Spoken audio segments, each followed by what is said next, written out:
Hello, friends and family. My name is Monica Piedra. I am your current president of Shelter's Right Hand.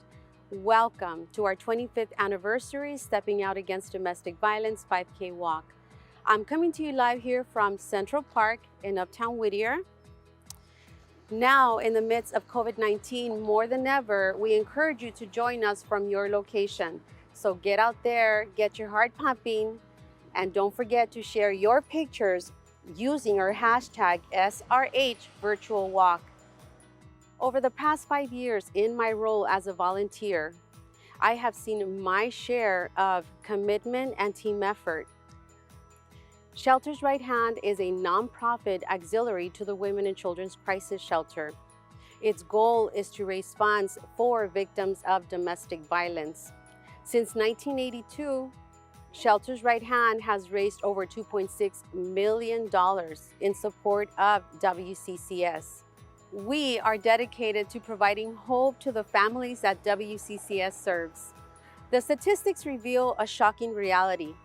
1 in 4 women and 1 in 9 men experience domestic violence. Most of us know someone who has been a victim of this horrific crime, which is why you and I are here today. On behalf of our Shelter's Right Hand family, we commend you for joining us today.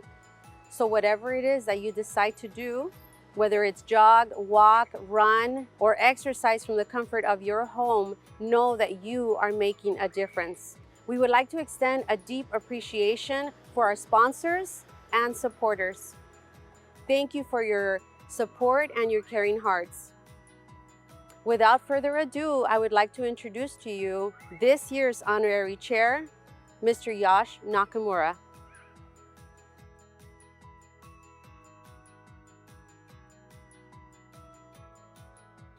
Yosh Nakamura had a modest beginning, being the son of a truck farmer who grew up in the San Gabriel Valley, attending Rio Hondo Elementary School in Rosemead and Almani High School, until he and 120,000 Americans of Japanese ancestry were placed in incarceration camps. To show his loyalty to the U.S., he joined the United States Army, was assigned to the 442nd Regimental Combat Team, and saw military action in France and Italy. His service decorations include the Bronze Star Medal, the European Middle Eastern Ribbon with 3 battle stars, the French Legion of Honor Medal, and the Congressional Gold Medal with other Nisei veterans of World War II. The Nisei 442nd Regimental Combat Team became the most highly decorated in U.S. military history. Yosh started his distinguished career as an educator at Whittier High School, where he was inducted into the Whittier High School Hall of Fame. He then became the founding chair of the Fine Arts Department of Rio Hondo College and wore many hats, retiring in 1992 as the vice president. As an official of Rio Hondo College and/or a member of the community, Yosh served on a number of boards, including Project Info, now Spirit Community Services, Rio Hondo Symphony Association, now Whittier Regional Symphony, Whittier Art Association, Hillcrest Congregational Church, Hillcrest Festival of Fine Arts, Whittier Cultural Arts Commission, and Art in Public Places Advisory Committee. Yosh has been recognized for his artwork, having over 175 private and public collectors, numerous awards, featured artist at the Hillcrest Festival of Fine Arts, and in the Joseph Hirshhorn Museum of the Smithsonian in Washington, D.C. Yosh is pleased to support the Shelter's Right Hand and the Women and Children's Crisis Shelter as outstanding organizations that help people in need. And we commend Yoshio Nakamura for his stellar service to our cause, community, and country. I'm LA County Supervisor Janice Hahn, welcoming you to this virtual 5K walk for a good cause. I want to thank Shelter's Right Hand for creating today's walk to help spread awareness about domestic violence. I have supported this event every year since I came into office as a presenting sponsor, because I believe that spreading awareness and educating the public about the dangers of domestic violence can and does save lives. Enjoy your walk, everyone. Welcome to Whittier, Located southwest of the Puente Hills Wilderness Preserve, Whittier traces its beginnings to 1887, when a group of Quakers formed the Pickering Land and Water Company. They purchased the 1,259-acre Thomas Ranch to begin a Quaker community, which they named after poet John Greenleaf Whittier. The legacy of the Quaker traditions of community and service are present throughout our city today. We begin in Whittier's Central Park, which was designated in the original town plan of 1887. 2 acres were set aside as a community gathering place, and it became the site of Founders Day picnics starting in May 1894. Wednesday evening concerts at the band shell were popular. In 1981, the City Council upgraded the park, restoring some of the original features: old-fashioned lighting and benches, a fish pond, and a gazebo bandstand. Today, our traditional 5K walk route takes us through the historic residential and uptown Whittier business districts. Along the route, you will see an eclectic neighborhood rich in architectural styles. Our first home is located across from Central Park, built by Joel T. Thornburg in 1905. The family's active involvement in Whittier made their home the center of social life in the city.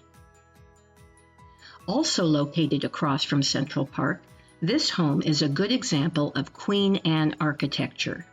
Built by Barclay Johnson Charles around 1893, this residence was one of the earliest in Whittier.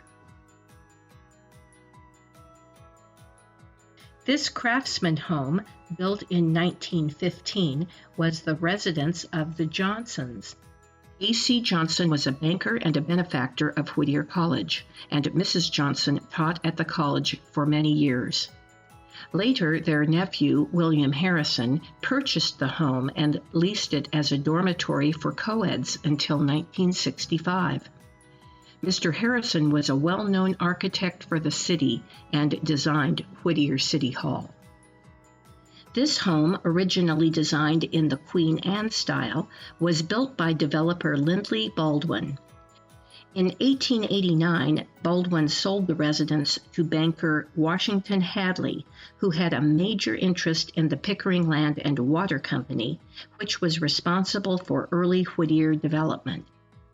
The residence later was redesigned to feature the Tudor Revival style.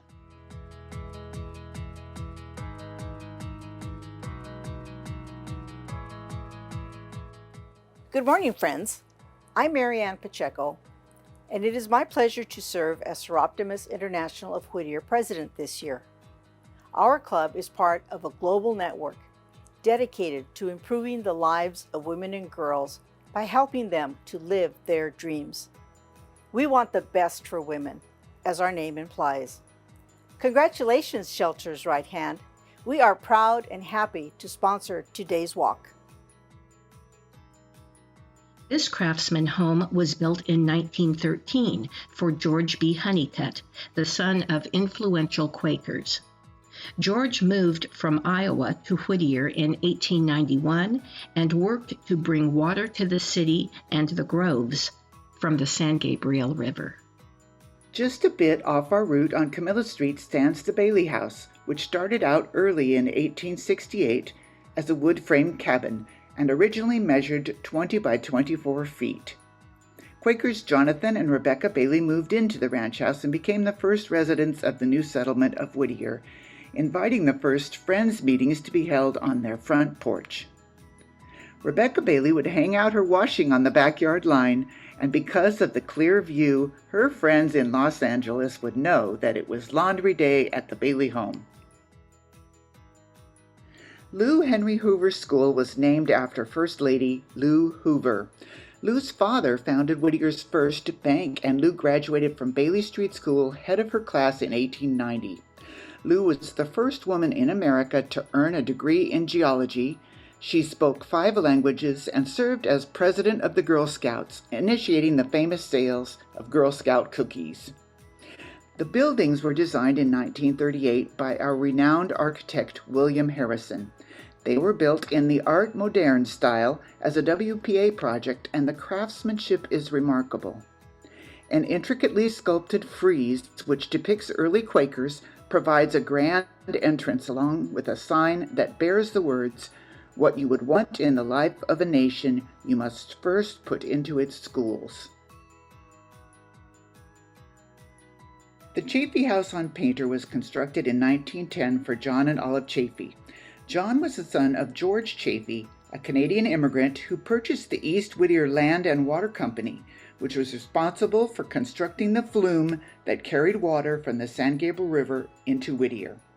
This home was significant for its distinctive design in the craftsman architectural style, which espoused a return to the simplicity of handicrafts and stressed the natural beauty of wood, the use of brick and stone, and the relationship of a building to its surroundings.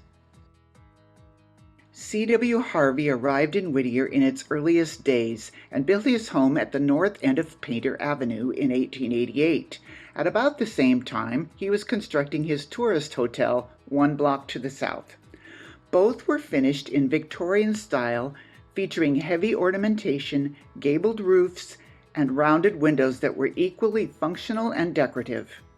For the interior, C.W. imported fireplace tiles and elegant Brussels carpets. The interior has been restored, including rebuilding and repapering walls in authentic 1890s patterns. I wish we could go inside. We hope you are enjoying your activity today. And remember to donate by texting SRH5K to 44321. Bungalow courts were very popular in Southern California, serving as the predominant form of multifamily housing from the 1910s through the 1930s. They provided community-style living spaces centered around a garden.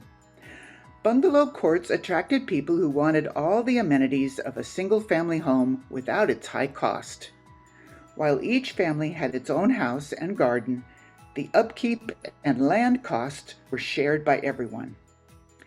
This 1917 Hadley location is an excellent example of a bungalow court accomplished in the craftsman style. The Guirado house on Greenleaf was constructed in 1905 for Edward and Mary Ann Guirado on a 2-acre lot which included fruit trees, a duck pond, and 2 barns. The home is of late Victorian shingle style with a stone base, fixed windows in the bays, and a broad porch with masonry block columns. The house was converted to apartments in 1922 and is maintained in grand style. The original town center of Whittier at the intersection of Greenleaf Avenue and Hadley Street was commonly referred to as the Four Bricks.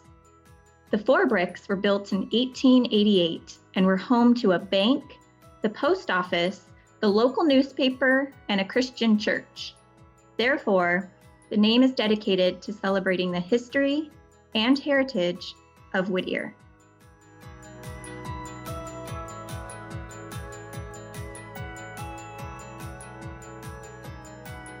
Built in 1932 as a replacement of a 1905 brick building, the National Trust and Savings Bank was designed by Whittier resident William H. Harrison in the modern style. Built on the northeast corner of Philadelphia Street and Greenleaf Avenue during the Great Depression in the early 1930s, the bank strove to hire local construction labor.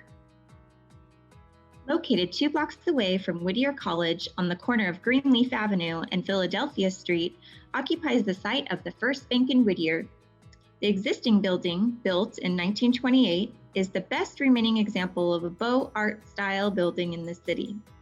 The building is of national significance as it was the site of 37th U.S. President Richard Nixon's first law office. Whittier was the boyhood home of the former president, and in 1938, Nixon served as the deputy city attorney to the city of Whittier. A replica of President Nixon's office has been recreated and is available to tour at the Whittier Historical Museum. Uptown Whittier is known for charming, historic Heart of Whittier features with specialty shops, dining, and entertainment venues. The Wardman Theater, presently the Whittier Village Cinemas, was developed in 1931 and was originally a large-screen Art Deco-style theater holding 900 people. Now a multiplex, Audrey Wardman financed the building of both the Wardman Theater and the Hoover Hotel. The theater's total construction cost was $1 million and was completed in 5 months. Good morning, everyone, and pleased to be here. I want to just say on behalf of the City of Whittier, congratulations, 25 years of this great walk, 25 years of providing hope for women who are on the edge. And let me tell you how important this is for the City of Whittier. We actually see the shelter as a very important part of our homelessness outreach here in Whittier, because many times women who are in a situation of domestic violence, they're this far from homelessness. So we say thank you to the shelter, thank you to everyone participating today, because this is a big deal in the big picture for Whittier. God bless you all and have a great walk. Whittier City Hall and the Whittier Police Station are part of the city's 11-acre Civic Center. Construction of City Hall began in 1953 and was completed in 1954. Since then, it has been the hub of Whittier's municipal government operations, public services, and community programs. The city's police station has been in service since 1955. In 2010, a new state-of-the-art police headquarters opened. The most common calls the Whittier Police Department responds to are reports of domestic violence. The department is a critical partner of the Women and Children's Crisis Shelter. We would like to extend a big thank you to United Healthcare, one of this year's Platinum sponsors. We appreciate your support of the shelter's right hand, the auxiliary to the Women and Children's Crisis Shelter. During the 1930s, the college acquired the Mendenhall building, originally belonging to the Elks Lodge. Whittier's most famous alumnus, Richard Nixon, spent his 4 undergraduate years making an indelible mark on the college's history. As a founding member of the Orthogonian Society, students and faculty continue a long tradition of community service, echoing the Quaker conviction that helping others is a moral obligation. This residence was built for Lynn Lee Baldwin, who surveyed the site of Whittier prior to development. The house was originally located on the north side of Hadley Street near the intersection with Friends Avenue from 1895 until 1979, when it was moved to its current location.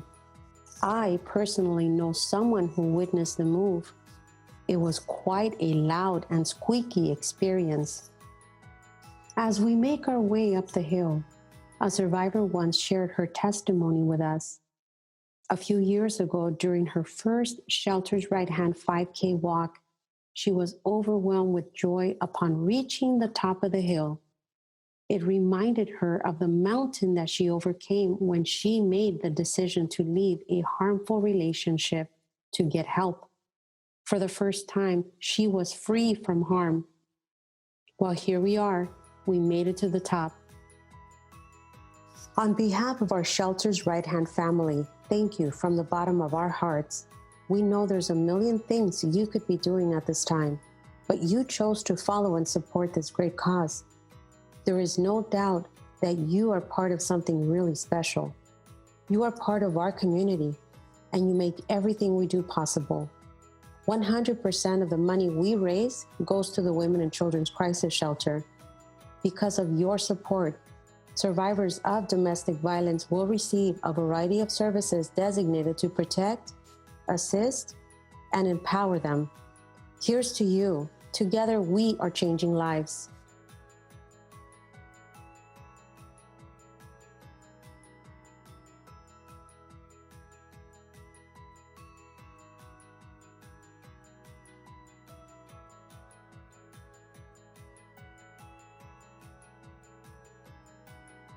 Thank you for supporting the Women's and Children's Crisis Shelter by participating in today's virtual walk. Don't forget to share your photos on Facebook and Instagram.